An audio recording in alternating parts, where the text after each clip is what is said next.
कि ब्राह्मण क्षत्रिय वैश्य को ही जनेऊ का अधिकार क्यों, हमारे शूद्र भाइयों को क्यों नहीं है? यह प्रश्न बड़ा उत्तम था, तो मैंने कहा यह प्रश्न आप लिख कर दे दीजिएगा, आपके इस प्रश्न से पूरे समाज को एक नई दिशा प्राप्त होगी। बंधुओं, बड़े ध्यान से और बड़ी गंभीरता से इस विषय को श्रवण किया जाए।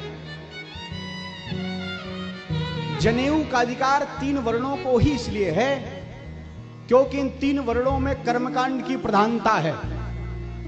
यदि इन 3 वर्णों में संस्कार नहीं रहा, आचार विचार व्यवहार शास्त्रोक्त जीवन यापन यह नहीं रहा, तो इनकी गति ठीक नहीं है। न ब्राह्मण की ठीक है, न क्षत्रिय की ठीक है, न वैश्य की ठीक है। 2 वर्ण ऐसे हैं जिनको इन कर्मकांडों से लेना देना नहीं है। पहली है स्त्री, दूसरी है शूद्र, दूसरे हैं शूद्र। यह सेवा प्रधान, भाव प्रधान भगवान ने इतना सामर्थ्य ने दिया है कि यह केवल स्त्री अपने पति की सेवा और शूद्र अपने अग्रजों की, अग्रज कौन? वैश्य, क्षत्रिय और ब्राह्मणों की सेवा यदि करता है तो इनको अलग से कोई कर्मकांड करने की आवश्यकता नहीं है, इनकी भगवत प्राप्ति ऐसे ही सुलभ है। अब यह भी बात समझा जाए, समाज में एक घर में 4 भाई हैं, 4 भाई हैं, चारों भाइयों की अपनी अपनी प्रधानता है।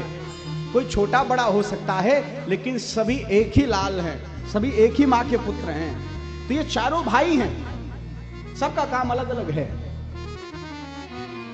लेकिन महत्वता छोटी बड़ी नहीं है, सब एक समान हैं। यह कोई समझे, और मैं समान की भी बात नहीं करूंगा, और यह मैं बात कहूं तो कदापि यह अनुचित नहीं है। तीनों वर्णों में सबसे श्रेष्ठ वर्ण यदि कोई है तो शूद्रों का है। अब पूछेंगे क्यों, तो मैं बताता हूं। ब्राह्मणोष मुखमासीत बाहुराजन्यः कृतः उरु तद्वैश्यः पद्भ्रागुं शूद्रो अजायत।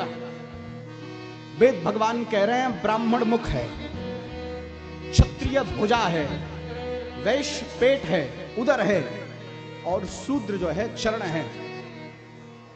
हमारा सनातन धर्म, आप यह बताइए, जब आप किसी को श्रेष्ठ मानते हैं, किसी का सम्मान करते हैं, तो उसका मुंह छूते हैं, हाथ छूते हैं, पेट छूते हैं, क्या छूते हैं? चरण छूते हैं ना। चरणों की क्या प्रधानता नहीं है शरीर में? है या नहीं है? है। चरण ना रहे तो शरीर की क्या दुर्दशा होगी? या शरीर चल पाएगा? चारों वर्णों में यदि शूद्र ना हो तो तीनों वर्ण चल नहीं पाएंगे, चल नहीं पाएंगे, गति नहीं होगी।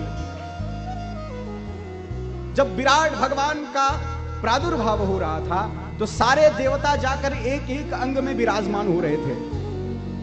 कोई मुख में विराजमान हो रहा था, कोई श्वास में, कोई नेत्रों में, सब आपके पूरे शरीर में सारे देवताओं का वास है।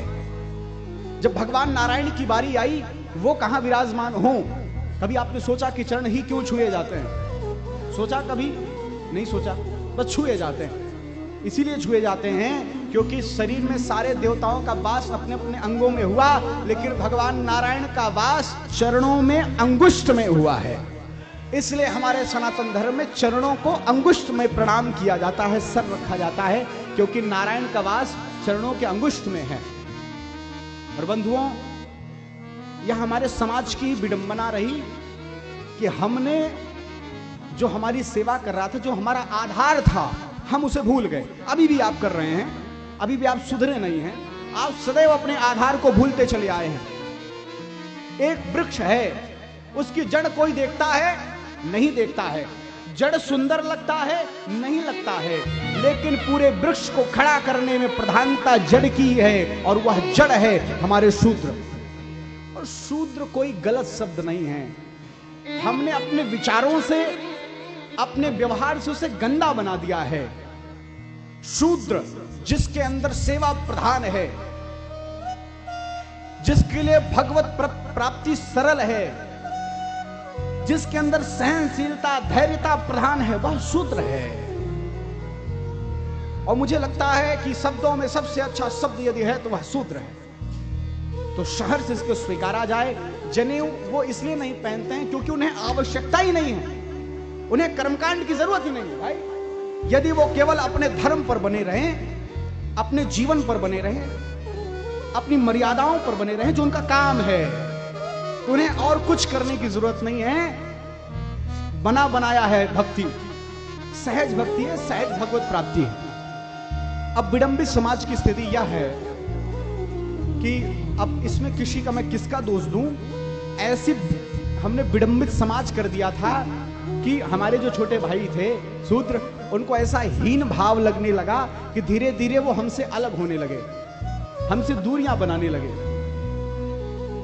और इसका परिणाम यह हुआ कि विधर्मी इसका लाभ ले रहे हैं, और वो ठीक से लाभ ले रहे हैं, आप समझ नहीं पा रहे हैं। आज भारतवर्ष में इतने धर्म परिवर्तन हो रहे हैं जिसकी कोई गणना नहीं है, और हम चिंता भी नहीं करना चाहते, क्योंकि हम केवल दाल रोटी के चक्कर में पड़े हैं।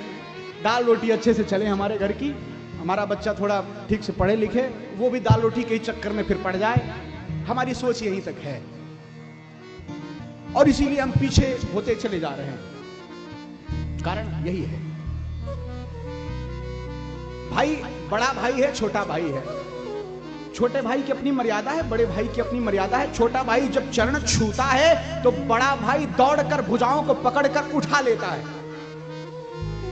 चरण छूने वाले की मर्यादा है झुकना, झुकने से वो छोटा नहीं होता, बड़ा होता है, विशाल होता है। सेवक सदैव बड़ा होता है। हनुमान जी सदैव बड़े रहे क्योंकि वो सेवक थे। जिसके अंदर सेवा भाव आ रहा है, शूद्रत्व आ रहा है। शूद्र सेवा एक शब्द ही है, अलग अलग केवल परिभाषा है। सेवा को ही शूद्र कहा गया, शूद्र को ही सेवा कहा गई। या भाव जिसके अंदर आता है वो श्रेष्ठ बन जाता है। तो हमने क्या किया, छोटा भाई बड़ा भाई था, अब छोटा भाई जैसे आकर हमारे पास में बैठा तो हमने क्या किया, छोटा होके बगल में बैठता है, नीचे बैठ। पड़ोसी ने क्या किया पता है, अरे तुम यहां आओ, हमारे बगल में बैठो। समाज का दर्पण है ये, ध्यान से समझे। हमने यही किया। विधर्मियों ने कोई धन के लालच में, दवाई के लालच में, सुंदर कुछ सांसारिक विषय, सांसारिक वस्तुओं का लोभ दे करके गांव के गांव परिवर्तित हो रहे हैं, क्रिश्चियन बनते चले जा रहे हैं, आपको पता भी नहीं चल रहा है। हम केवल दाल रोटी के चक्कर में पड़े, दाल रोटी मिलती जाए, केवल दाल रोटी मिलती जाए। उपनयन संस्कार पर मेरे पास बहुत पिटारा है, शास्त्रों में बहुत बड़ी बड़ी बातें हैं, मैं उसमें जाना नहीं चाहूंगा। पहले आप पहली सीढ़ी तो चढ़ें, अपने अंदर वो प्रेम भाव सामंजस्य तो लाएं, तब तो ये बात संस्कारों की जाए। तो प्रयास रहे अब एकजुट हुआ जाए, एक परिवार बना जाए, थोड़ा अपने घर से भी ऊपर उठकर बात किया जाए, सोचा जाए समाज के बारे में। आप यह विचार करिए, अगर कुछ गिने चुने लोगों ने यह विचार न किया होता कि मुब्रेश्वर में राम कथा होनी चाहिए,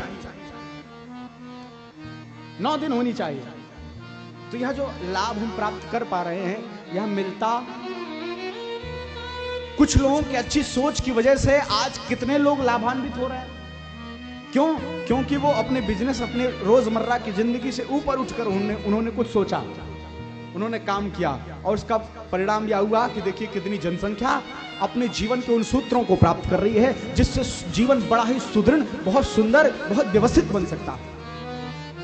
इसी प्रकार ये दायित्व हम सबका बनता है कि हमारा जो परिवार बिखरा है, आपके पड़ोस में कोई हमारा भाई रहता है, तो उसको अगर कोई अभाव है तो आप आगे आकर उसकी मदद करो।